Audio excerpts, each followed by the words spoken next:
Bulletin की शुरुआत करेंगे और बात करेंगे कोरोना की। देश में तेजी से बढ़ रहे हैं कोरोना के नए मामले। देश में कोरोना के मरीजों की संख्या बस 2700 के पार पहुंच चुकी है। केंद्रीय स्वास्थ्य विभाग ने नए आंकड़े जारी कर दिए हैं। दिल्ली में कोरोना के नए वेरिएंट से पहली मौत हो चुकी है।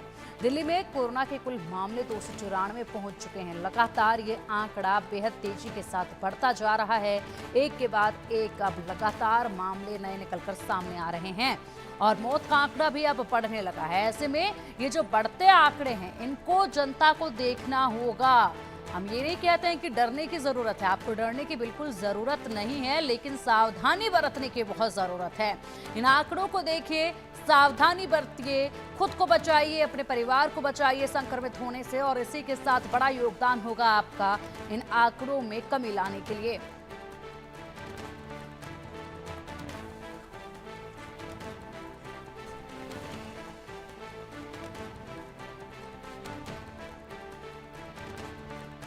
तो कोविड से एक बार फिर से देश में टेंशन बढ़ रही है और अब चलिए रुक करेंगे देश के अलग अलग हिस्सों का, जहां से हमारे सहयोगी हमारे साथ बने हुए हैं। अपडेट लेंगे हर हिस्से का। लखनऊ से रवि कुमार हमारे साथ हैं, दिल्ली से आदित्य कुमार हमारे सहयोगी हमारे साथ जुड़ चुके हैं, मुंबई से शाहिद अंसारी हमारे साथ जुड़े हैं और हैदराबाद से राज किरण हमारे साथ जुड़ गए हैं, चंडीगढ़ से साहिल रुखाया हमारे साथ हैं।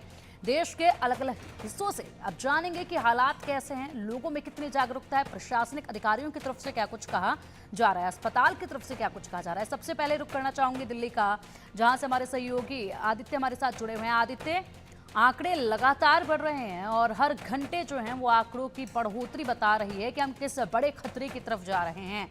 क्या एक बार फिर से कोविड जैसे हालात, एक बार फिर से क्या लॉकडाउन जैसी स्थिति में हम पहुंच जाएंगे क्या, जिस तरीके से आंकड़े बढ़ रहे हैं? ग्राउंड जीरो से क्या आप देख पा रहे हैं हालात? हाँ जी पिंकी, आपने बिल्कुल सही कहा कि हम ऐसी स्थिति में बढ़ रहे हैं जब कोरोना बहुत ज्यादा एक्टिवली हो रहा है। हालांकि जैसे आपने शुरुआत में कही कि घबराने की बात नहीं, और ये सरकार भी कह रही है, जो हॉस्पिटल्स हैं, हॉस्पिटल प्रशासन है या डॉक्टर्स जो हैं, वो भी वही कह रहे हैं कि भले ही ये मामला ज्यादा बढ़ रहा है, जो केस है वो ज्यादा बढ़ रहा है, लेकिन घबराने की जरूरत नहीं है। अगर हम दिल्ली की बात करें तो 300 के करीब में 294 आंकड़े जो हैं वो एक्टिव आंकड़े हैं। लेकिन एक अच्छी बात यह है कि बीते 24 घंटों में 77 मरीज ठीक भी हुए हैं, यानी कि ठीक होने की भी संख्या जो है वो ज्यादा है। वही अगर हम बात करें कितने लोग संक्रमित हुए हैं, तो 55 लोगों का आंकड़ा है जो 24 घंटे में संक्रमित हुए, यानी कि ठीक होने वाले के आंकड़े जो हैं वो ज्यादा है। यानी जो सरकार कह रही है, जो डॉक्टर्स कह रहे हैं, यानी घबराने की जरूरत नहीं है, तो वो आप साफ सीधा दिखाई देता है। अगर हम बात करें पूरे भारत की बात करें, तो जो हेल्थ मिनिस्ट्री ने जो आंकड़े जारी किए हैं वो 3000 के करीब में आंकड़े हैं, यानी टोटल एक्टिव मरीज लगभग 3000 के आसपास में है। मौत भी 20 हुई है। दिल्ली में पहली मौत हुई है, लेकिन पहली मौत हुई है उसमें एक और खास बात बताना बेहद जरूरी दर्शकों को कि इस बार का जो है वो जो मरीज मरी है, महिला मरी है, वो 60 के आसपास में उसकी उम्र थी।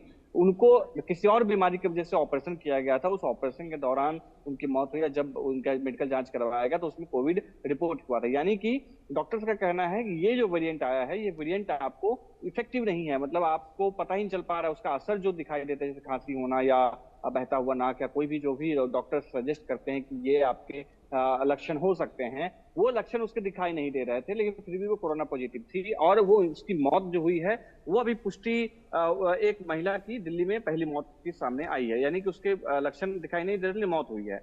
यानी अब आगे हम बात करते हैं कि जो भी मरीज आ रहे हैं उसके लिए डॉक्टर्स ने कैसे उपाय किए हैं, या मिनिस्ट्री ने या दिल्ली स्वास्थ्य विभाग ने किस तरीके से सुरक्षा व्यवस्था को मानक माना हुआ है। जितने भी हॉस्पिटल्स हैं उन सभी को आंकड़े जारी करने हैं, सटीक समय पे अपडेट करना है, ताकि आंकड़ों के साथ खेल ना हो सके। आंकड़े के साथ में जो एक्यूरेट है आंकड़े हैं वो सबके सामने आ पाए और उसको उसको लेकर के एक व्यवस्था जो है वो बनाई जा सके। क्योंकि जो पिछले 3 चरण रहे हैं, 3 जो कोरोना का वेव रहा है, उसमें आंकड़ों को लेकर के बहुत ज्यादा गड़बड़ी हुई थी, जिस वजह से कई दिक्कतें सामने आई थी। तो आंकड़े को लेकर ठीक है, सबसे सटीक आंकड़े देने हैं, ये कोशिश की जा रही जी।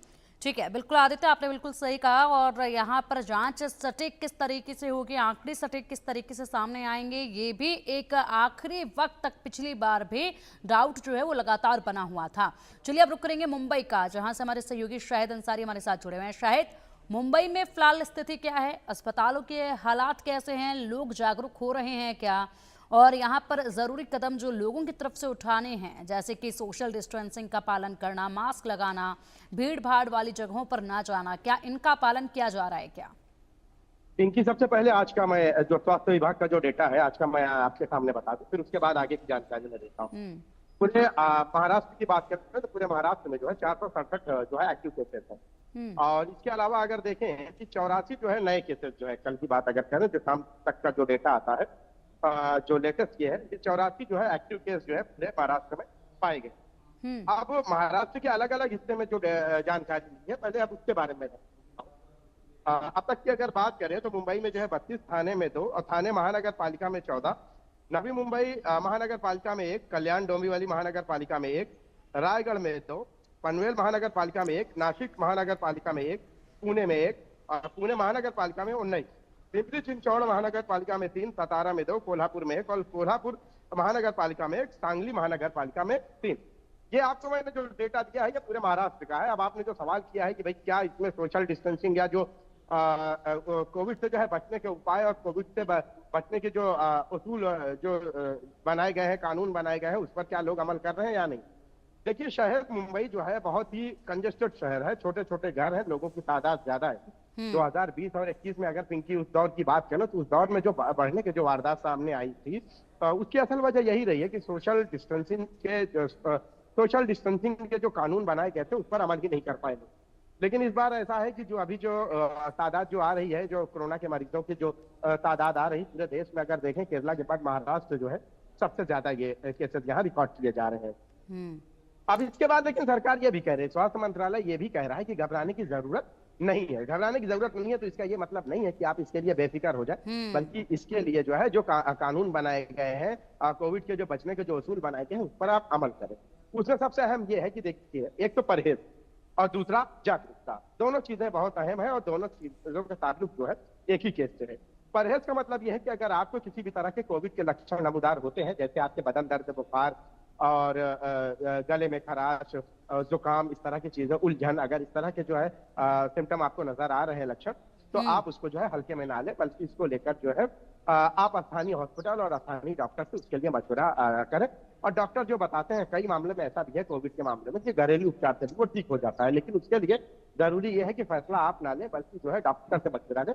अगर डॉक्टर आपको जो है घरेलू उपचार बताते हैं तो उस पर अमल करें, और अगर आप डॉक्टर आपको हॉस्पिटल में एडमिट होने के लिए कहते हैं तो आप उस पर अमल करें। ये दोनों चीजें बहुत अहम। ठीक है। दूसरे है कि जो परहेज जो कोविड के कानून बनाए गए हैं उसमें यह है कि अगर आपको कोविड की शिकायत है तो आप जो है पहले खुद कोई आपको बोले नहीं, बल्कि आप ही उस पर अमल करें, बल्कि सोशल डिस्टेंसिंग पर अमल करें, मास्क लगाएं और उसके साथ साथ जो है आइसोलेशन। बिल्कुल शाहिद, बार बार यही कहा जा रहा है कि डरने की जरूरत नहीं है, लेकिन आपको यहाँ पर सावधानी बरतने की बहुत ज्यादा जरूरत है।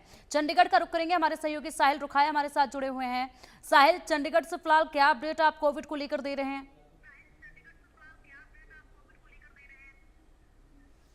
बिल्कुल पिंकी, हरियाणा की बात की जाए तो हरियाणा में अब तक 28 केस जो है वो कोरोना के आ चुके हैं। हालांकि स्वास्थ्य विभाग की ओर से लगातार जो है एडवाइजरी जारी की जा रही है और साफ तौर पर ये कहा जा रहा है कि पैनिक होने की जरूरत नहीं है, लेकिन जो है भीड़ भाड़ में जो भीड़ भाड़ वाला इलाका है वहां जाने से